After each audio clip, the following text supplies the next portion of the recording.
বাংলাদেশে গ্রেফতার বাংলাদেশ সম্মিলিত সনাতনী জাগরণ জোটের মুখপাত্র ও ইসকন নেতা চিন্ময় কৃষ্ণ দাস ব্রহ্মচারীর মুক্তি দাবিতে বিক্ষোভ হয়েছে কলকাতার বাংলাদেশ উপদূতাবাসের সামনে। বৃহস্পতিবার ২৮ নভেম্বর শিয়ালদহ থেকে বাংলাদেশের উপদূতাবাস পর্যন্ত মিছিল করেছে বঙ্গীয় হিন্দু জাগরণ মঞ্চ।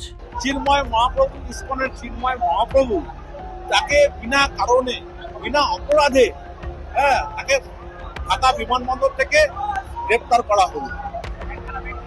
তারই প্রতিবাদে এবং তারই মুক্তির দাবিতে আজকে আমরা এই রাজপথে নেমেছি।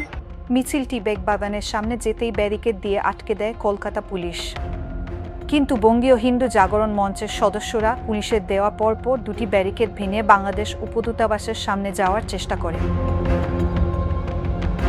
এ সময় পুলিশের সঙ্গে ধস্তাধস্তি বেঁধে যায় বিক্ষোভকারীদের।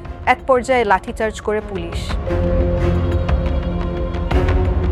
রাস্তার মধ্যে আগুন জ্বালিয়ে প্রতিবাদ করতে দেখা যায় বিক্ষোভকারীদের।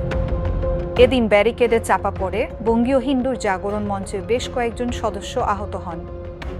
একজন পুলিশ কর্মকর্তাও আহত হয়েছেন। তার মাথায় আঘাত লেগেছে বলে জানা গেছে।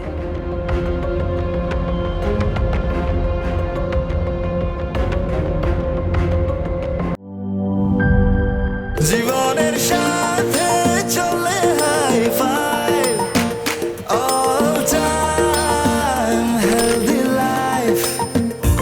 নিশ্চিন্তে খান স্বাস্থ্যকর অল টাইম পান। All time healthy life.